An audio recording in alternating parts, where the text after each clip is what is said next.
बैठो आप। यहाँ बैठो मेरा नाम यश कुमार है। यश कुमार। अपना नाम? अंकित कुमार। अंकित कुमार। आप कहाँ से बिलोंग करते हैं? मैं डिस्ट्रिक्ट कैथल और गांव मेरा गिलोला। और ये अपने भाई हैं अली ढाना से, और ये यूक्रेन में फंसे हुए थे हमारे दोनों भाई, और आज सुरक्षित यहाँ हमारे पास बैठे हैं। तो आपको कैसा गर्व महसूस हो रहा है? गर्व महसूस हो रहा है कि हम अपने देश में, पहले तो सुरक्षित महसूस हो रहा है, और फिर दूसरी बात इंडियन गवर्नमेंट ने काफ़ी हेल्प करी हमारी वहाँ से निकलने में, क्योंकि अगर इंडियन गवर्नमेंट फ्लाइट्स वगैरह ना भेजती तो शायद हम आज निकल ना पाते, वहीं फंसे रहते। और मैं भी नहीं, और बहुत सारे बच्चे इंडिया के जो वहाँ से निकल चुके हैं, कुछ बच्चे हैं जो फंसे हुए हैं, उन्हें भी इंडियन गवर्नमेंट निकालेगी। आप कौन से कॉलेज में पढ़ रहे थे? हम पढ़ रहे थे मेडिकल कॉलेज कीव में है, जो बोगुमलेट्स नेशनल मेडिकल यूनिवर्सिटी, और हम 4th ईयर के स्टूडेंट हैं। तो आपने कितने इंडिया के बच्चे थे उसमें? उसमें लगभग 3000 इंडिया के बच्चे थे, फर्स्ट से लेकर 6th ईयर टोटल मिला के। तो अभी 3000 बच्चे अपने आ चुके हैं? हाँ, लगभग आ गए। अच्छा, रेस्क्यू कर लिए गए सारे, सबको निकाल लिया। चलो बहुत अच्छी बात है। देखो इतने बड़े युद्ध के अंदर सेफली आना, और ये हम मोदी सरकार की जो कूटनीति है उसी का ही प्रभाव है जो हमारे बच्चे वहाँ से सुरक्षित आ रहे हैं। तो ये हमारे बड़ा अच्छा लगा आप मिलने आए, इतने बड़े लोगों के साथ आज हम पहली बार बैठने का मौका मिला।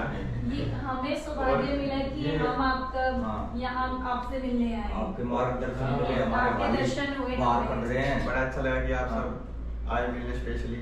अजीत जी है, ये वार्षद थे और रहे हुए हैं, और मंडल अध्यक्ष रहे हुए हैं। जयंती जी है, वाइस चेयरमैन है अभी नगर से, अभी मंडल में सचिव का इनके पास दायित्व है। वहाँ पे जिले में दीपक जी है, संयोजक है जिले में, जिले की टीम में। सरपंच साहब को तो आप मनोज मानेसर मंडल में वाइस प्रेसिडेंट है। चलो जी, हम ये चाहते हैं कि आप आगे भी हमारे कांटेक्ट में रहें। हाँ जी बिल्कुल कांटेक्ट रखे हुए हम। आज हमारी ना जिला में बैठक थी, तो हमें अलग अलग क्षेत्र में ना जाने के लिए, जैसे जो परिवार के बच्चे बंद हो गए। एक ही ईयर में एक खोली थी।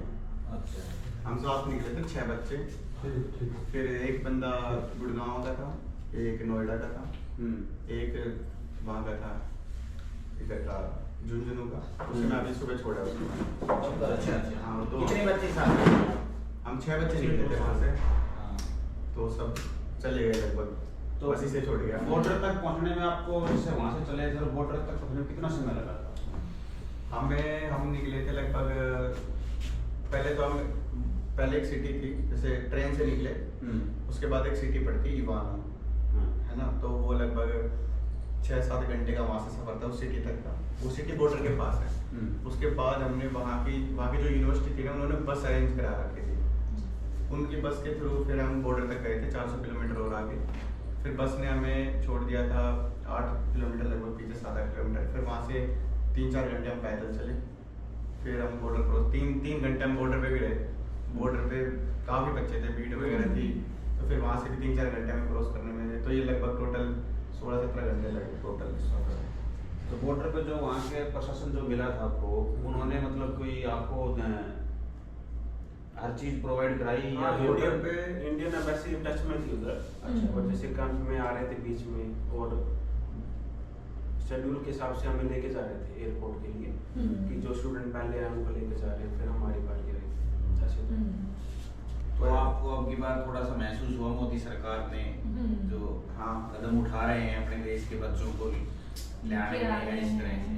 कुछ बच्चे ऐसे भी हैं जो कंप्लेंट्स कर रहे हैं कि नहीं, हमें वो नहीं मिला, हमें वो नहीं मिला। ये भी तो देखो, तुम निकल गए। सबसे बड़ी चीज है आपके अपने परिवार में आप पहुंचे हो, सबसे बड़ी चीज तो हमारे लिए यही मायने रखती है। तो वो ये थोड़ा सा खुद भी करो, तभी गवर्नमेंट साथ देगी। बिल्कुल। गवर्नमेंट भी ऐसा नहीं कर सकती ना कि एकदम तुम्हें घर से उठा के लेके जाएंगे। उनके रूल रेगुलेशन में लड़ाई चल रही, बीच लड़ाई के पता नहीं कहाँ से क्या दिक्कत तो रहेगी। कम जनसंख्या तो है ना, 100-200 बच्चे उसने लेकर आ गया, इतना 20,000 बच्चे बता रहे थे। 20,000 बच्चों को लाने में टाइम तो लगता है, उसका शेड्यूल बनाने में। 20,000 थोड़ी जनसंख्या नहीं है, काफी बच्चे हैं 20,000। एक्टिव थी इंडियन एम्बेसी, एक्टिव थी, कॉल वगैरह भी हम कर रहे थे तो कॉल वगैरह उठा लेती थी। ऐसा नहीं था आपका कि गाँव कौन सा है? उठा लेंगे।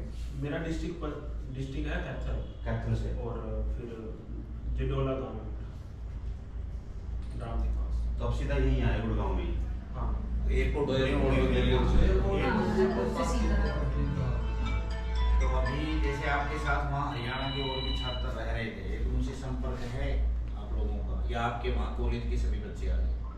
हमारे कॉलेज में लगभग लगभग सारे बच्चे आ गए, अच्छा, क्योंकि हॉस्टल से बस निकली थी हंगरी के लिए। हमारे निकलने के बाद 1-2 दिन बाद हॉस्टल से बस गई थी हंगरी से, जो बच्चे बचे हुए थे, फिर उन्हें हंगरी से निकाल दिया था, हंगरी बॉर्डर से। आप वाले में इंडिया के कितने बच्चे होंगे? जो आप वाला जो सारे इंडिया के थे, सब पूरे टोटल इंडिया में कितने बच्चे थे उसमें? आपके बैच में? इंडिया के बैच में? हमारे बैच में हाँ जी। यूनिवर्सिटी में? हमारी यूनिवर्सिटी में है लगभग 3-4 हजार बच्चे हैं सब इंडिया के? सब आ गए थे।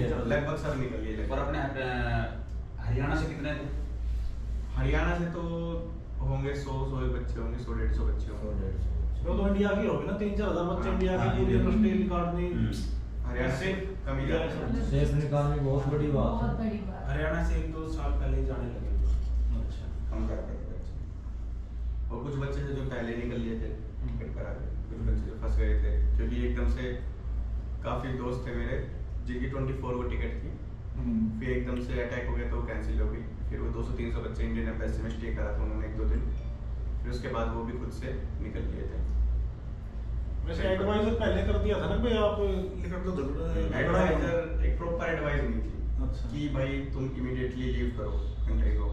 ये एडवाइजरी बाद में 14 तारीख को जो एडवाइजरी आई थी उसमें ये था कि जिन्हें जाना है वो जा सकते हैं, इतना जरूरी नहीं है, ये थी एडवाइजरी। तो जो बच्चे थे कि भाई वॉर खत्म हो जाएगा इस उम्मीद में थे कि सब ठीक हो जाएगा, वो बच्चे नहीं गए। कुछ बच्चे थे जिनके पेरेंट्स ज्यादा पैनिक थे, वो चले गए थे। फिर उसके बाद फिर बच्चे, उसकी दूसरी जो एडवाइजरी आई थी उसमें आया था कि भाई निकलो इमीडिएटली। वो बिल्कुल जब वॉर हो गया था ना, वॉर 24 को स्टार्ट हुआ था, उसके बाद 26 या 27 को आई थी वो एडवाइजरी की इमीडिएटली लीव करो। तो धमाका चल रहा था वहाँ जब से गोला बारूद से 24 तारीख को स्टार्ट हुआ था वो, हाँ। और 25 की रात को हम तीनों ऐसे बैठे थे। अच्छा। हमारे घर से लगभग 3 किलोमीटर बॉम्बार्डिंग हो रही है, गोलियां वगैरह चल रही है, फायरिंग चल रही है। आवाज़ सुन रहे थे, हाँ कुछ हो रहा हाँ, है। फिर मेरे दोस्त थे जो रिवर क्रॉस थे उधर, एक डिनीपुरा रिवर है बीच में, तो हम इधर रहते हैं, वो इधर रहते हैं। फिर वो 7-8 किलोमीटर पैदल चल के आए, उनको फोन आया कि भाई इमीडिएटली चलना पड़ेगा। फिर हमने एम्बेसी में फोन करके पूछा कि हमें जाना चाहिए, क्योंकि एम्बेसी ने उस टाइम मना कर दिया था कि उस टाइम नोटिस आया था कि कोई भी मूवमेंट ना करे, कोई भी सेफ्टी के लिए। अगर उस टाइम ना निकलते तो फिर हम निकल नहीं पाते। फिर उन्होंने साफ मना कर दिया कि स्ट्रिक्ट ऑर्डर है कि आप मूवमेंट ना करें, पर फिर भी हम अपने रिस्क पे चले गए। फिर वहाँ जाने के बाद हम स्टेशन पे गए, स्टेशन से फिर ट्रेन वगैरह पकड़ के निकल गए। तो इतना झगड़ा और थोड़ी परेशानी तो हो रहा है, लेकिन शेष आना छोटी बात नहीं। छोटी बात नहीं, बहुत बड़ी बात। बड़ी खुशी हुई हम आपसे मिलने हैं। बस हमारी भी और किस्मत ना बहुत- अच्छी थी कि हाँ। हमारा कोई बीच में अटके नहीं हम जस्ट ट्रेन निकलने वाले थे, उससे जस्ट 5 मिनट पहले पहुंचे और वहाँ से चढ़ के निकल गए। फिर सिटी में पहुंचे, वहाँ भी पूरा कर्फ्यू लगा हुआ था। उसके बाद भी हमें खबर मिली कि बसेस चल रही है यहाँ से। फिर उसके बाद भी बॉर्डर पे भी हम 3 घंटे में क्रॉस कर गए थे। जब भी कुछ बच्चे ऐसे थे जो हमसे 3 दिन पहले हुए थे, 3-4 दिन से वही फंसे हुए थे, पर हमारी किस्मत अच्छी थी जो हम निकल गए। फिर उसके बाद सब सही होता चला गया, मतलब ऐसा हुआ नहीं कि ज़्यादा दिक्कत हुई हमें, पर कुछ बच्चे जिनको दिक्कत हुई है वो पोस रहे गवर्नमेंट को। खासकर ये पाकिस्तान वाले। कुछ इंडिया के बच्चों को सबकी बात थोड़ा सा महसूस हुआ है कि देश पे भी पाकिस्तान में तो चल ही रहा है, वहाँ तो पहले तो लेने नहीं आया, उन्होंने मना कर दिया ना। जो जाए वही रहो। उन्होंने तो कोविड काल में मना कर दिया था। इंडियन एम्बेसी ने पाकिस्तान वाले भी 1-2 बच्चों को बॉर्डर क्रॉस कराया। हमारे साथ थी एक लड़की, ईवानो में सिटी से निकली थी। उसने रिक्वेस्ट करी उसने रिक्वेस्ट करी थी कि मुझे भी निकाल दो, तो फिर उनकी एम्बेसी में बात करके उसे निकाल दिया था, उसे बॉर्डर क्रॉस करा दिया था। चाहिए किसी वैसे ये बात सही, तो पाकिस्तान वाला भी इंडिया का झंडा लेके कह रहा है भाई क्रॉस कर रहा है। एक दो बच्चे थे जिनको क्रॉस कराया था बॉर्डर। अच्छा, बच्चे इंडिया बात के तो न्यूज़ पे चल रही ये है। हुआ कि मोदी सरकार में अपने देश के तिरंगे की शान बढ़ी। शान बढ़ी। जैसे आप आए थे रास्ते पे, आर्मी उसमें चल रही थी, खड़ी थी, लड़ाई हो रही थी या खाली रास्ते थे? बॉर्डर के पास कोई आर्मी वगैरह कुछ नहीं है। बीच में बैरिकेड थे तो अच्छा। वो बोल दे रहे थे। बस वगैरह उनके बातचीत भाई करके टारगेट है जहाँ उनकी मारने हैं, टारगेट तो मारे नु हर जगह ना हो लड़ाई। बस के ऊपर क्या टारगेट है वहाँ झंडा लगा रखा था। इंडिया का झंडा लगा रखा था ना बसों पे, उनसे कुछ नहीं बोला किसी हम ने। भी बैग वगैरह पे आगे इंडिया के झंडे लगा के चल रहे थे। खुशी होती है। हाँ, थोड़ा सेफ फील होता है कि भाई, बिल्कुल। क्योंकि यूक्रेनियन आर्मी भी ऐसा नहीं हमला करती थी। और पाकिस्तान के बच्चे अब ये कह रहे हैं कि हमारे पास भी एक मोदी होता। सारे में क्या है? ये आवाज चाहे रहने दी। पाकिस्तान के बच्चे भी ये कह रहे हैं कि हमारे पास भी एक पीली थी मोदी अब होता शायद। शायद। और जो अब ये बताओ भाई, जो ये झूठी अफवाह फैलाई जा रही है कि भारत सरकार 1-1 लाख रुपए की टिकट, 1 लाख 1.5 लाख की टिकट दे रही है, ये क्या है? आप कैसे आए? अभी जैसे बॉर्डर क्रॉस किया हमने, वहाँ रहने का भी फ्री था, खाने का फ्री था, और ब्लैंकेट चाहिए कुछ, इवन शू भी चाहिए तो वो फ्री दे रहे थे। फिर टिकट भी उन्होंने फ्री में अरेंज करवा दी। अच्छा, तो आप फ्री ऑफ कॉस्ट आए हो सरकार की हाँ तरफ जी, से? हाँ जी। अच्छा, तो ये झूठी अफवाह फैलाई जा रही है कि मोदी सरकार ऐसा कर रही है, एक बच्चे से 1,16,000 रुपए ले रही है टिकट का, तो ये सब झूठी अफवाह है। हाँ झूठी। ये तो ये हमारे भाई है, ये दोनों यूक्रेन से आए हैं, फ्री ऑफ कॉस्ट आए हैं, और जो ये झूठी अफवाह फैला रहे हैं, ये एग्जाम्पल हमारे सामने है। जय हिंद, जय भारत, भारत माता की जय। जय। Swear I won't forget this. Why do I regret this? In my mind